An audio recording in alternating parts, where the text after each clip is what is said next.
Innovations, how education is changing our lives and changing the lives of the professionals and the industry. And Eddie, tell us a little bit about Dental XP. Well, Dental XP started in 2006. It was an idea by Team Atlanta, which is Dr. Goldstein, Dr. David Garber, Maurice and Henry Salama. And their passion in education, all these years they were educating clinicians via standard meetings and venues internationally. And the idea was, how do we get to more households, more doctors, make it accessible, higher education. Really the platform is postgraduate dental education. And that was their mission, that's what they wanted to accomplish. And 10 years later, it seems like every day there's changes, but it's more commonplace. People are more familiar with the fact that great quality education is available on the internet and elsewhere.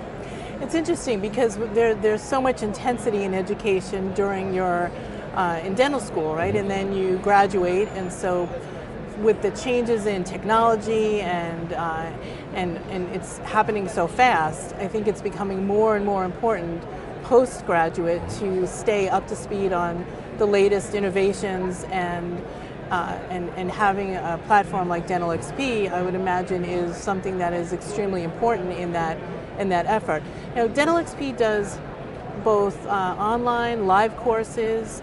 Just tell us a little bit about how do practitioners, what's their preference these days for education? Do you see more people wanting to learn online? What happens at the live courses that makes it so interesting?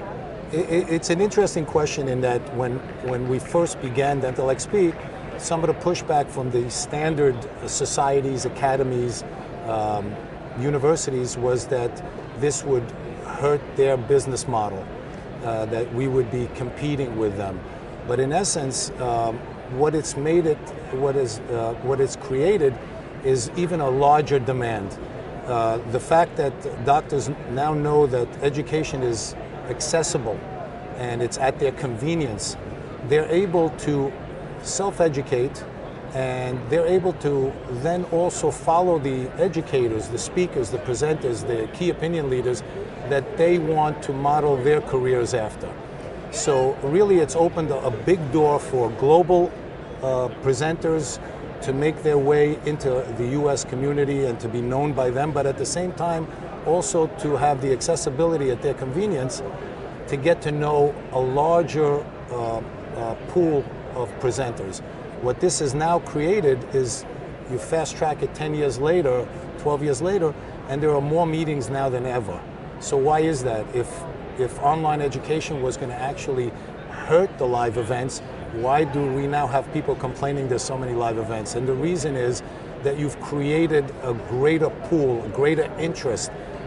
People are more familiar with presenters globally, and the ones that they now want to follow, they will then go to those meetings.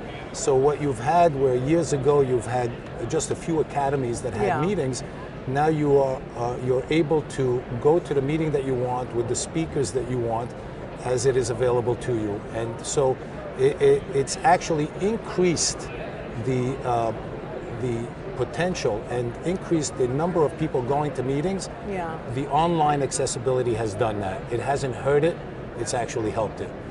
I mean, Dental XP is known as, I guess there's a Dental XP community, and I think that's what you're referring to, right? So you've created destination learning and made it an experience that people look forward to, not only for the speakers, but for the hands-on courses, and just to be with colleagues and peer-to-peer learning.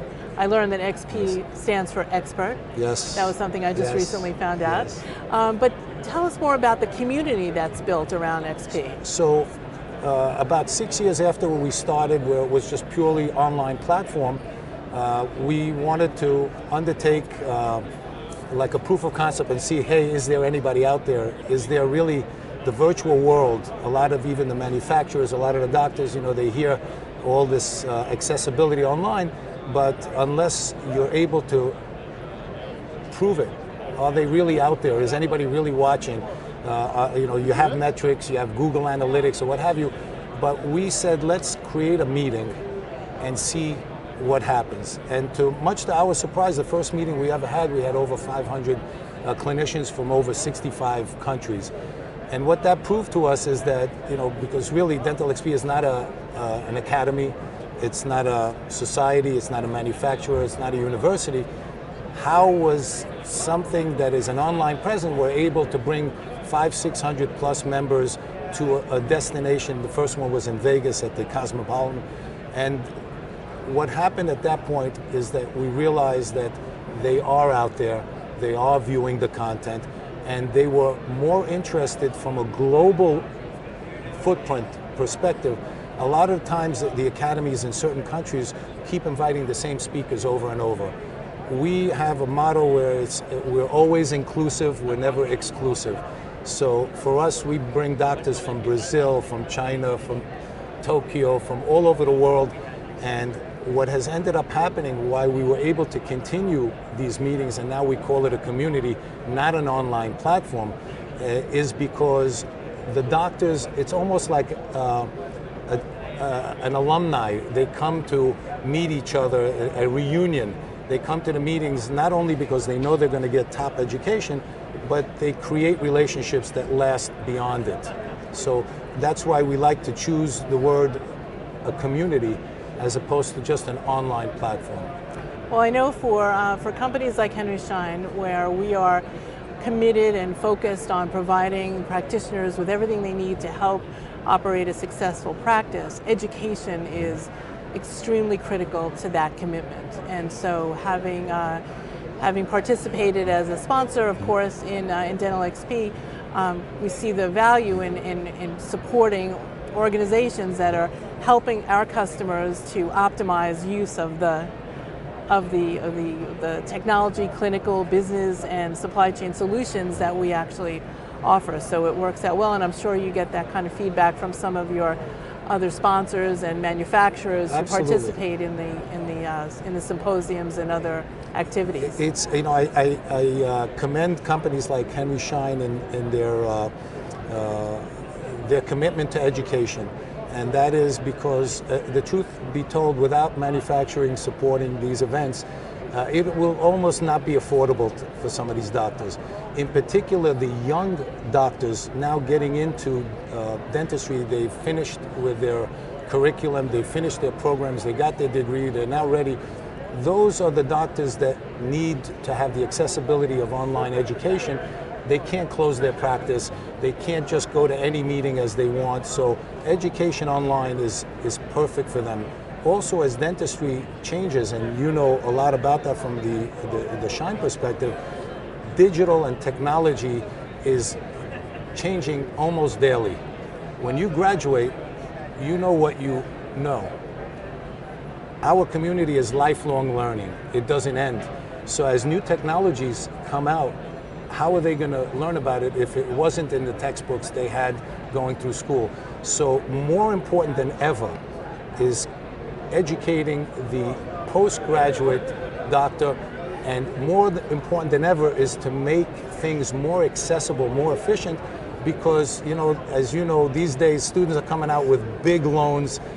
They need to spend more time in the practice as opposed to going to these meetings, and giving that accessibility to high education at their convenience is very, very important. And without companies like Schein and others, it would almost not be affordable for them. So it's education, how you want it, when you want it, and where you want it. Exactly. Which is extremely important. So we look forward to sitting down again to talk about what's next in education. Absolutely. In the delivery of education, there's the content, and then there's how the recipient actually receives the education, which maybe is a conversation for the next time. And if I may, I would like to just let everybody who is watching and participating, Dental XP will have their next meeting in February at the Diplomat Hotel in Hollywood, Florida.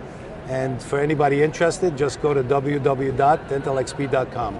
So Terrific. I hope I was okay to say that. That's great. Thank you, Eddie, very much. And we look pleasure. forward to another Schein chat in the future about innovations in education. And thank you, Schein, for this opportunity. Thank you, Eddie.